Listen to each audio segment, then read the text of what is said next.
Nkwaniriza mu mawulire agataliiko nfuufu enkya ya leero. Nze Paul Mayinja bwe ngenda okutambuza nga nkudiramu genda kuwadde ekiro kya jjo. Kalira nsooke nkuwe emitwe emikulu egigalimu nkomewo nago mu bujjuvu.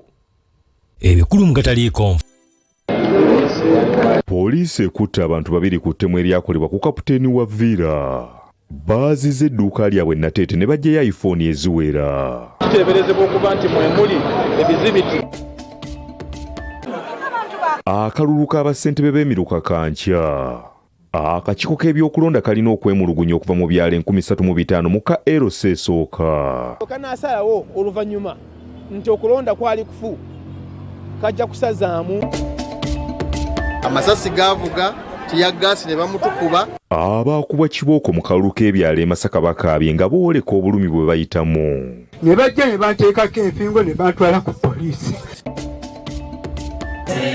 Jeno Katumba Wamala yeebazizza Katonda yamusimatusa abatujju abaali baagala okumutta.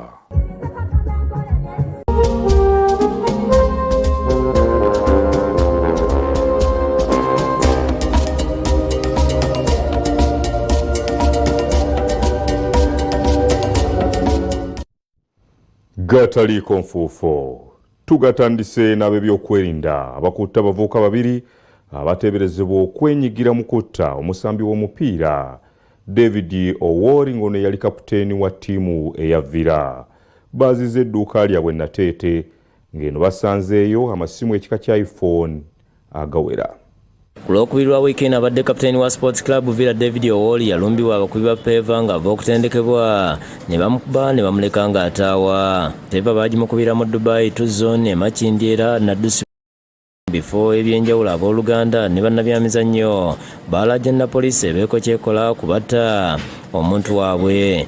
Owori has been the best person I've met.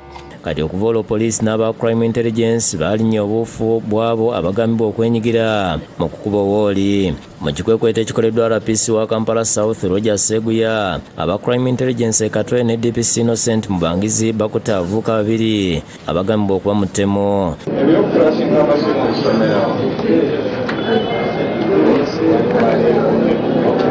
Abakwatiddwa kuliko Bashiru Munanyeza amanyiddwa nga Jemo ne Samuel Magoba. Bano basangiddwa n'emmotoka 3 okuli Harrier Kawundo 2 ne Mark X nga zino kigambibwa ze batambuliramu okukola obunyazi n'okutwala amasimu g'abantu. Mmotoka basanzeemu essimu ezisukka 50 okwabadde iPhone, Samsung, zitaabu n'obusimu bw'amapeesa.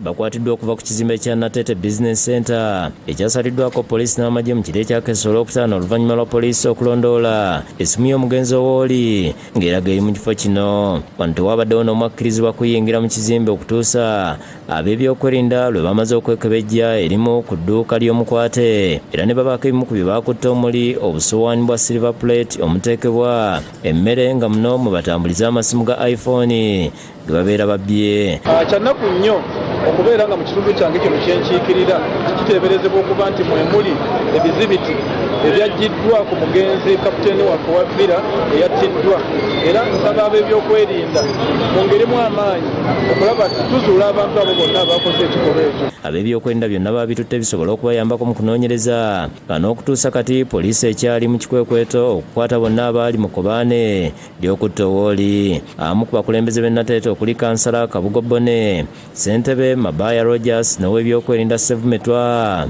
baliko bye boogedde. Nyongera okukubiriza bannange baganda bange bakadde bange abasuubula amasimu mwegendereza amasimu amakadde. Bwe bagenda okukwata n'essimu eyo ogenda kufuna ekizibu kinene nnyo ate naawe obonyabonya famire yo. Essimu eyo wadde okufunako sente eziwera naye tezenkana bulamu bwo n'amaka gagenda okubonaabona nga bakukutte. Omuntu yenna agula essimu enkadde oba nga bakuleetedde essimu enkadde bambisa bakisiiki oyo akuguza oba akuleetedde essimu eyo. Baddaye mwegendereze kati abantu batta abantu iPhone zikuze iPhone. Olw'ensonga eyo nti nkubiriza abasuubuzi b'amasimu oba abakozi b'amasimu basobole okubeera nga bagula amasimu amatuufu obutasanga kikangabwanga kino kyetusanze mu zooni yange. Omwogezi wa poliisi mu ggwanga Kituma Lusoke akasiza okukwatibwa kw'abasajja bano. Omugenzi bamubbako essimu era ng'essimu eyo twakoze tracking yaayo era nga twasobodde okukwatayo bano abantu ababiri era bwe twabazizza twabasanze n'ebintu ebirala ebiteeberezebwa okuba ebibbe. Era ayogedde ku kunoonyereza we kutuuse. Tukyakola investigations okumakinga sure nti tukwata abantu bonna abeetaba mu kutta kw'omugenzi ono. Kiza Martin yakusakidde gweno ku Lwabukedde TV.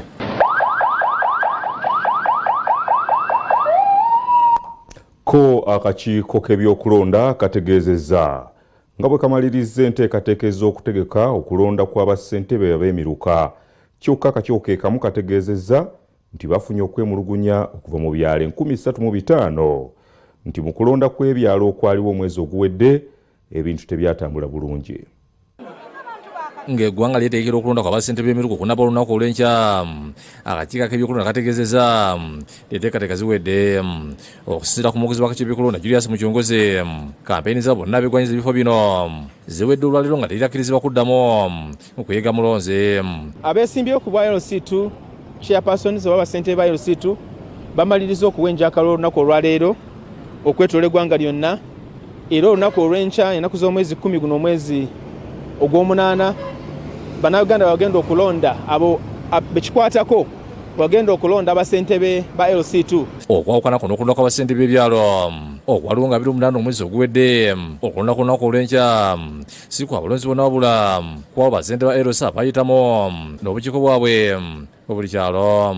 Kategeeze bannayuganda nti abagenda okulonda abassentebe aba LC2 olunaku olw'enkya si balonzi bonna wabula beebo abayitamu nga bassentebe ba LC1s n'obukiiko obwo bateekawo ku LC1. Mukyongozi agamba nti olw'abassentebe b'emiruka okulondebwa amangu ddala wakubaawo okulonda akakiiko nga bakugibwamu abo abava mu byalo ebiri mu luka.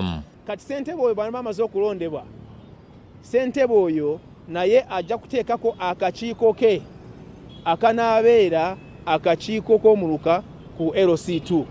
Ate abagenda okulondebwa ku kakiiko ako ak'omuluka balina kuva mu abo abali mu muluka bonna awamu abakola omuluka. Obukiiko bukola omuluka buli kyalo nga kireese obukiiko bwa akakiiko kakyo mwe bagenda okulonda abanaabeera ku kakiiko ak'omuluka. Okulonda kwakuyindira mu bifo ebisibwa mu mutwalo gumu 718 ng'alabuddewo bonna abeesima okuleeta emivuyo amateeka gakubakolako. Okulonda bwe kujjidde nga wakyaliwo okumulugunya mu bitundu ebitali bimu mu ngeri y'okulonda kw'abassentebe b'ebyalo bye kwakwatibwamu. Mukyongozi ategeezezza nti abakulembeze abemulugunyizibwako baakukkirizibwa okwetaba mu kulonda okw'enkya kyokka singa akakiiko kanaakisuula nti okwemulugunya kwabatuuze mu byalo ebimu kutuufu tebali kulonzalonza bakuddamu okuteeka okulonda. Bwe bagamba nti waliyo okulonda nga waliwo okwemulugunya be balonda bajja kwetaba mu kulonda kuno, naye akakiiko bwe kanaasalawo oluvannyuma nti okulonda kwali kufu kajja kusazaamu okulonda okwo. Mu kuwayamu ne ssentebe w'omuluka gw'e Kasubi Peter Tamale asabye akakiiko ebyokulonda okukwatagana nabyo ebyokwerinda okulaba nga emivuyo tegibaawo. Kati abantu abo balina gurupusi zaabwe ze baagala okuleeta baguunizi okuteekawo embeera nga balowooza nti abalonda abantu ekibuuzo ky'obuuziza nti executive committee ez'ebyalo ze zironda. Kati abamu bamanyi nti ebyalo byonna abantu bajja ne bakola ki ne balonda. Kati ojja kwesiŋŋaana nga electoral commission enamba gyeyagala eri bweti ntono ate ng'ono gyayagala okuleeta wali abalinga abawagizi be bayinza okuviirako okuleeta obumenyi bw'amateeka. Okulonda bwe kujjidde nga wakyaliwo ebyalo omuli Kawempe B abatuuza bemulugunya kulonda kabassentebe okudde kubagamba nti tebalonda kyokka nga akakiiko kalangirira. Byabakama woba owulira omulanga gwa Jjinja Kawempe Zone B tubadde tusaba tuddemu okulonda kuno. Twagenda nnyo ku makya abatuuze bonna tukeera ku makya ne bakwata ligesi yajja okukwata ligesi okusoma ligesita ng'alina n'omukyalo omu wakakiiko k'ebyokulonda naye ng'omu si wakakiiko ka byakulonda nga mwannyina w'omu ku abo abeesimbyewo. Twasimba layini bbiri oli yaleeta abalonzi be bakasolo gurupu bokka nga be batutegeerera babajja Kigoogwa Matugga nabalinze tufumita. So obubaka bwange nandisabye akulira ebyokulonda ku district ku level eya district atunule mu kwemulugunya kw'abantu naddala naffe twateekayo okwemulugunya kwaffe nga n'obujulizi kwebuli okusira ku mukyunguzi bakafuna okwemulugunya okuva ku byalo ebisomo 35 okutula eggwanga nga akakiiko katandise dda okuliza okwemulugunya kuno mungiremu n'abatuze ku kyalo nakisanja ekawanda bakyemulugunya kalulo akayika nga kyava ku balonzi okusinga omwendo gw'abali mu legisita abatuze balaza obutalimativu nga bagamba nti okuva okulonda bekwaliwo waliwo agenda maaso nga yeewana nti ye ssentebe w'ekyalo twatuuka ku nnaku lw'okulonda naye olunaku olwo tebalangirira kyamaani bavaawo nga tebalangiridde ne bagamba bagenda kuddamu batuwa olunaku olulala olw'okulonda. Kyagala kuddamu kulonda okusinziira ku balondesa abaatulondesa kye baalaba mu register si kyekyali ku ground. Abantu twali musaidi nga batuli bangi ate eri awali abatono gye bagamba mbu basinga ate tetwabalwa. Abatuzaade bakutte ebipande basaba akakiiko ebikulonda okuyingira mu nsonga zino kuba tebafunye bwenkanya. Abapoliisi n'ow'ebyokulonda ne bakyankalanya okulonda ne badduka ne bagenda nga tebalangiridde ani akoze eki awangudde. Ekyamazima tetulina LOC, tetulina mukulembeze, obubbi bungi, tolina woogenda. Bagambye nti oyinza okuba nti besitule bagenda ku kakiiko k'okubira endulu kyokka ne babagamba nti bapalaze balina ziraga nti okulonda kwatambula mirembe. Babiri Madina nga mutuze ku kyalo kino agambye nti besitula ne bagenda mu kakiiko ne batwalayo okwemulugunya kwabwe ne babagamba nti bagenda kubaddamu n'ennaku zeetoolodde tewali kigenda mu maaso. Lwali lwakusatu kwatolonda lwakubiri olwokusatu ne batugamba tuddeyo wali wetwadde twasangawo abasirikale nga bangi ne batugobawo bwe batugobaawo omusirikale omu n'agenda ewa Nnaalongo we yagendayo ewa Nnaalongo information gye yakomyewo yagamba abantu muveewo wano bagenda kuddamu bakole ki babawo olunaku olulala. Abatuze basaba Wakiri baddemu okulonda okufuna ssentebe omutuufu Disani Mutyaba ne Wasabeka Sento Nkagere bebakusakidde eggulu eno ku Bukedde TV. Abatuuze ku byalo Mulema ne Kasaana ennyendo mukungwe bo bakaabye nga batotola emiggo egyabakubibwa abakuumaddembe mu kulonda akalulu k'Erosseesooka. Bano bagambye nti ebyava mu kulonda byakyusibwa.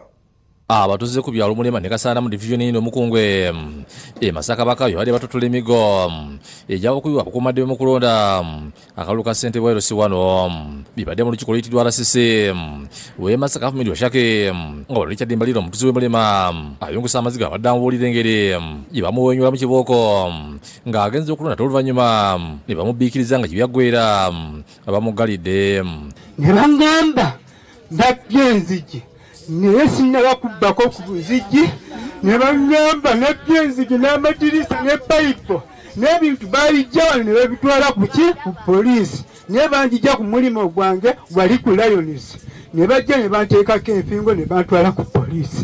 Abamu ku batuuze bategeeza nti nawakati bakyasulawo kuba emitima gye biwanisa olw'effujjo eryali ku kyalo. RDC nze ndi mukyala Namwandu nsula mu nnyumba bw'omu naye ku budde buno nze gwolaba nsooka kwekweka mmala kulabiriza oba tewaliwo bantu banantwala ku poliisi. Abasirikale bankuba nga siwalina kye bankwatiddemu. Osiwaawali ekako omwami bamuyita Mugisha yatukwata eri ataddeko kyerementi n'atugamba mmwe temumanyi oda gyevudde twagala tubakube mpaka nga muvunza obunuulo buno. Situli bamativu kutukulembera olw'ensonga abamu ku lukiiko lwabwe lwe balonze abamu babbi. Abali bavuga ku kifo kya Mulema Erosi wano kuliko Sejjengo Alozias ne Semanda Wiriba nga batotodde ebyaliwo ku olwo era balumiriza nti muna NRM Ronald Walukaga yalangirirwa mu bukyamo. Yaddira results ze nafuna ate ze yakola ki ze yawooli yalangirira ku almost ali ku kabangali ya poliisi. Baalangira ow'NRM ku mudomo gw'emmundu amasasi gaavuga tiyaggaasi ne bamutukuba ne DR forms ku kyalo kuno tezaasayininga.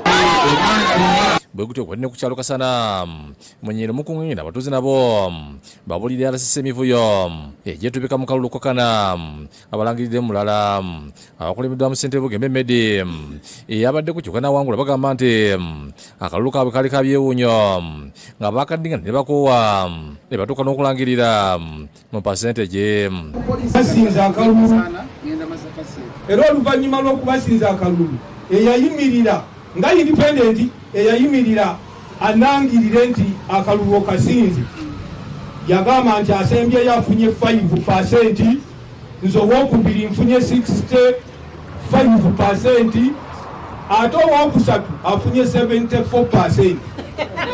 kyetwalaba mu kalulu tubadde tetukirabangako walala kuba akalulu k'omugongo situkalabangako nga bakalangirira mu percentage. abatuuze balumiriza nti ssentebe Luyima James owa NRM kwe balangirira si mutuufu kuba teyalinda kulonda lukiiko lwe ne bamuddusaawo. Oli omukulu yabuukira bubuugizi kabangali ya poliisi. Twagala bwenkanya, tusaba bwenkanya balangirira ssentebe waffe omulungi. Baalina kye twandiyise delaying tactics kubanga ffe kumpino zaffe twasembayo okulonda naye nga ffenna twazze dda mu layini naye nga bali awo nga twebuuza buzibu ki, kumbe baali balinda abasirikale. Waliwo n'abakwati ku luvalala akalulu kano nga bagamba nti poliisi ebafuula lusuku nga buli ateebwa asooka kusasula. Kuba bankwata ne bankuba ne bagamba mbu nakuba emmotoka nenkuba n'ennyumba ya mwami Luyima n'enjasa endabirwamu ne bankuba ne bantwala ekako ne bansiba ennaku 2 n'abaana ne bansaba emitwalo 18. Kyokka Luyima yalangirirwa n'abawagizi baanukudde ne bategeeza nti bano babulooka bataka ne basaba abakulu abengidde mu nsonga zino okuzigonjola n'obwegendereza. Bulooka battaka balimbye ne minisita Kasaana RCC aze naye nze mbakakasa nti amazima gaba maki. Mbakakase nti akalulu twakamukuba bukubi ate nga naye akimanyi titwamukuba akalulu. Kyetwetaaga esitampu yaffe. Gwashaka alambuludde nti enkola y'okuwala obululu mu percentage yali nkyamu n'ey'okutulugunya abatuuze wakubiyingiramu. Bakunsomera wano percentage nga bwe bazisoma teziriiyo naye nga mutabani bwagambye tewali ayinza kufuna wakulu wa 5 ate n'abanga yagudde tabeerayo. Ono akubidde minisita omubisi wa gavumenti z'ebitundu era omubaka omukyalo Masaka City Justin Namere ku lukomo lw'essimu. Ono yeeweze nti akalulu kakuddibwamu ne bwe kinaaba kyetaagisa kkooti wakuyimya mu kaguli abawolereze. Ndi looya oba kugenda mu kkooti njeewoleze bamanye nti waliwo emupya yawoza omusango gw'ekyalo ky'Erusi wano ne baddamu okulonda kale kaŋŋende ne pulezidenti atukulembera akimanyi nti Masaka erina abawagizi b'ebibiina byonna era ffenna atwagala. Kati ate lwaki omuntu abajja n'abakakako omuntu abo babbi tebabikolera na NRM. Jacinta Bwanika yakusakidde ggwe ku Babukedde TV. Weewaawo nsonga nno za byakulonda ate oluvannyuma lw'emyaka 47 ng'aweerereza mu ggwanga lye nga munnamagye. General Edward Katumba Wamala ono yawummudde emirimu gino mu butongole nga Julayi 31 omwaka guno gwennyini.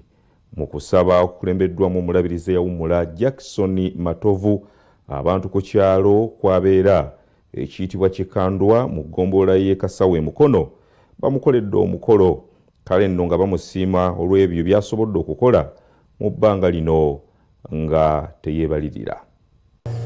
Minisita w'abakozi ba gavumenti General Edward Katumba Wamala ayogedde ekyama kyakuumidde emyaka 5 bwe kyasimatuka amasasi abazigu bamulumba okukakana nga basemwala we Brenda Nantongo ne yali ddereeva we Aluna Kayondo. Ekyama kino akyatulidde mu maka ge ku kyalo Kikandwa mu ggombolola y'e Kasawo mu DCI e Mukono mu kusaba okwokwebaza Katonda amukuumye. Okusaba kuno kwateekeddwa ab'oku kyalo Kikandwa nga beegattiddwako bannaabwe abava mu ggombolola y'e Kasawo abasuubuzi n'abakulembeze ku mitendera egy'enjawulo mu DCI e Mukono nga kulembeddwa omulabirizi wa Central Buganda yawummula Jackson Matovu nga yambibwako Ssaabadinkoni w'e Kasawo Kanoni Moses Munakukaama. Jeno Katumba ategeeza nga bagenda okufa nga munakuwavu nnyo oluvannyuma lw'okusimatuka entalo ez'enjawulo ate n'alumbibwa omuzigo yali ayagala okutwala obulamu bwe nti waakiri yandifiiridde mu ntalo ng'alwana. Era kyali kinnuma nnyo, kyali kigenda kunnuma nnyo okuttibwa omusajja omutemu ku kkubo nga mponya operation ziri zonna ezalimu emundu ennene na biki lumu twali tuva Sudan twali Sudan mu Southern Sudan tulwanyisa konyine golobo oyo ndoza yaliko ne batukuba ambush ne tuwona naye nga kyali kijja nandiwulidde bubi nnyo nga jeno okutibwa omutujju kuki nti lwakiri nandifiiridde wa mu lutalo. Yebaza President Museveni azenga amwesigisa obuvunaanyizibwa obutali bumu. Nebaza Katonda n'okuba nti ate nange mukama wange yandabamu omugaso President kubanga nze kyemusiimira ampadde omuzungu kyayita exposure oba challenge nyingi. Ng'abuulira Bishop Matuvu atendereza Minisita Katumba olw'obukulembeze obw'ekyokulabirako. Otukiri mubakatonda kubeerewo ne byonna bimukola basebo ne banyabo basabe mukubireko omusajja ono muyise musajja munyanja ono mungalo. Bannaddiini abalala nabo bamwebazza olw'obuweereza obulungi. Mu Qur'ani yaffe mulimu ekiwandiiko nga kigamba imalu ala Dawuda shukra wa kalilu min ibadi ya shakur. Abantu ba Dawuda mumanyi Dawudi tiimu yali nene yali mu Sulaiman naye Katonda yamugamba nti kola okwebaza. Mukyala we Catherine Katumba ategeeza nga famire bwe bayise mu kusoomozebwa okw'amaanyi ennyo n'agamba nti bakyala b'abasirikale basaana kwebaza nnyo. Njagadde okubagamba abantu batono abawadde beebaza omukyala naye naffe tuba n'ebizibu bingi nnyo. Kati agenda okudda nga bamaze olutalo olwo West naye bane twamala olwa myezi emeka nga tetumuwuliza ebyo byonna byonna biba bizibu n'obeera n'ennaku kwegamba naffe mulina okutwebaza. Minisita omubeezi w'ebyobufuzi Robert Migadde ategeeza nti mu mwaka gwa 2003 bwe yali omukulembeze w'abayizi e Makerere nga General Katumba yisaawa poliisi abayizi beekalakaasa ne bamala ennaku 3 nga poliisi ebalemereddwa n'asinkana General Katumba n'amuwa amagezi ge yatwala embeera n'edda mu nteeko. Kyali kizibu nnyo okukkiriza ne IGP yakkiriza abasirikale okufuluma yunivasite abaana basobole okutaaki ab'emirembe emirala yandigayo nti sivuge era wanulidde emirambo gy'abayizi nga gigwa mu ki kakati obwo obukulembeze nakyo kitoni. Ku lw'akakiiko akatesitesi yali ssentebe w'NRM wa DCI Mukono Agitwahiri Ssebaggala ne banne bakwasiza Katumba ente ennusu Bulaaya n'ebirabo ebirala okumusiima. Henry Nsubuga yakusakidde gweno ku Lwabukedde TV. Abakristo basabiddwa okwenyigira mu kuzimba ekereziya n'okuwa eri Omukama kale nno omulimu gw'Omukama nno basobole okufuna obulungi emikisa. Bino byogeddwa Reverend Father Mugagga Muteesa Siro w'ekigo ekyekangulumira mu mmisa ey'okusonderako ensimbi ez'okuzimba ekereziya nga ab'amasomero aga Vine Taylor Watacha Christian Schools ge gakulembeddemu enteekateeka eno. Mathias Bazanyo omubaka wa Bugabula South era nannyini masomero ga Van Taylor Witaka Christian Schools ekangulumira yakulembeddemu abayizi n'abasomesa mu misa ya leero ku kigo ekangulumira. Kwaya ya Van Taylor Witaka Christian Secondary School yeekulembeddemu okusinza era ng'amasomo n'okusaba kukoleddwa abayizi b'essomero lino. Abayizi ba Van Taylor Witaka Christian Academy be baleese evanjiri ng'eno ebadde esabikiddwa mu Luwombo.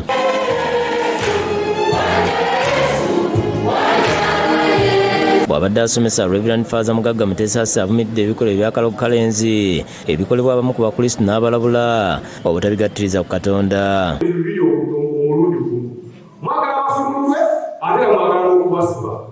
Abantu abamweye bamwe mu bika basaba kuŋŋaanako ku mukolo gw'emutyo. Oli jjajja obaani eyamuwa amagezi nti kati bw'oligenda okufuna eddagala simbako okumala okasazaala omwana abuze osimangako afuna mu kisoogo. Abayizi n'abasomesa b'amasomero ga Van Taylor batonye ebirabo.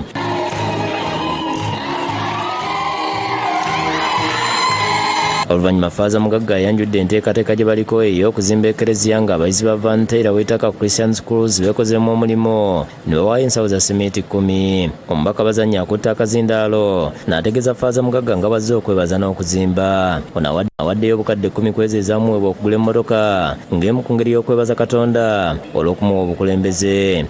Naye twalaze emmoloka nnina ati njagala kusente ezo onzikirize wiiki ejja ku Sande niwe n'abasinzewa abakulu bano bajja kuleeta ebironi endala 10. Awaddeyo n'obukadde 5 n'ensawo za sementi 10 eri omulimu gw'okuzimba ekereziya. Bazanya asinzidde n'ayanjula enteekateeka z'okugaziya essomero ng'agamba nti bafunye ettaka ly'okuzimbako yunivasite ne Bible College. Ono asulidde abaana 5 ssente z'omugigi n'okubawataniya omuceere gwe banaalya mu kiseera ky'okusoma, bw'ati n'akubiriza abazadde okusomesa abaana baabwe eddiini. Zino ze 2,200 ez'abaana 5. Programu hiyo nambe tuse kwanza nja kukuwaayo ekiro z'omuceere 10. Faaza Mugagga yeebazza Bazanya olw'okubeererawo ekereziya yeekangulumira mu mbeera zonna. Kimanyi ne baganda bakwabala ebyoyitira omukono ogugaba ogukyali muwanvu. Olukiiko oluzimbi asimye abasobodde okubakwasizaako era n'asaba abazira Kisaabalala okwongera okubadduukirira nti kuba beetaaga obukadde obusoba mu 7. Ekiggwa kino tukyalina ekisoomozebwa nti kati tugenda ku fulo eddako ey'okulaba nga tuyiwa ne tuteekeko towers. Kitegeeza tukyetaagisa essente nnyingi. Ivan Lubega yakusakidde gwino ku Lwabukedde TV.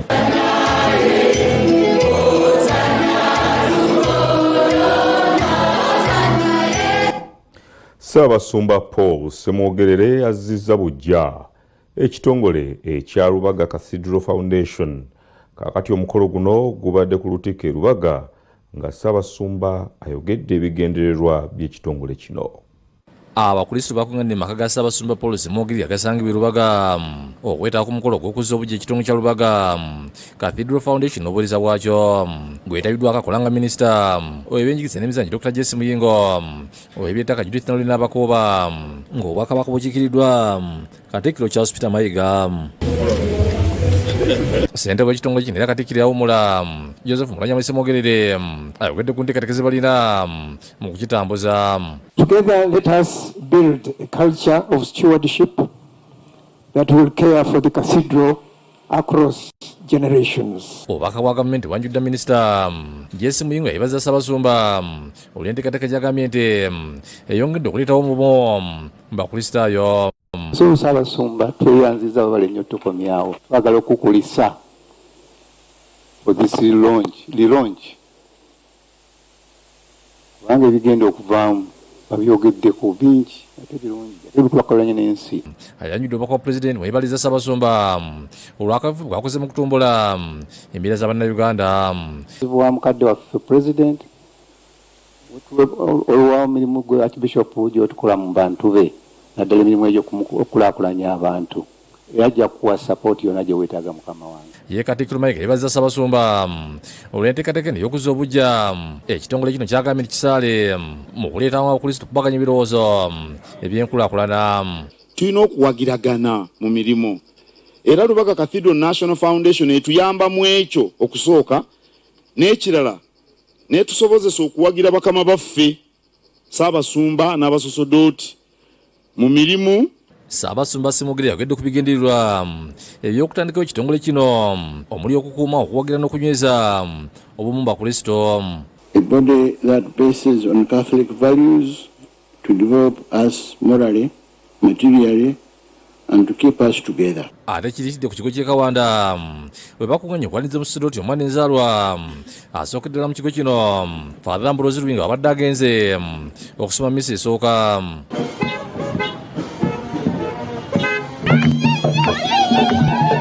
Wanazidwa Father Jode kyekulidde nga misa yetabiddwako n'omusumba Lugazi Yawumula Mathias Kamanya.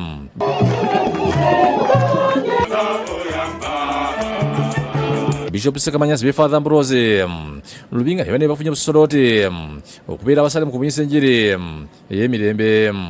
Bannange mwabasoma bayiga be channels of peace.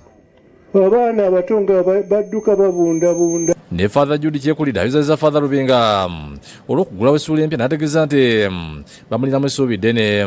Tulina abaseminaari abali ekisubi, tulina abaseminaari abali aboke okumira Father Ambrose bakwagala abaana bali aboke naye baaganye okulya ne bagamba rector bw'oba totukkiriza kugenda tugenda kuddamu kulya. Wakati musanyu omujaguza Father Ambrose yeebaza Katonda olw'ekkula lyatuseeko niye amukola omulimu gwa Katonda mu bwesimbo.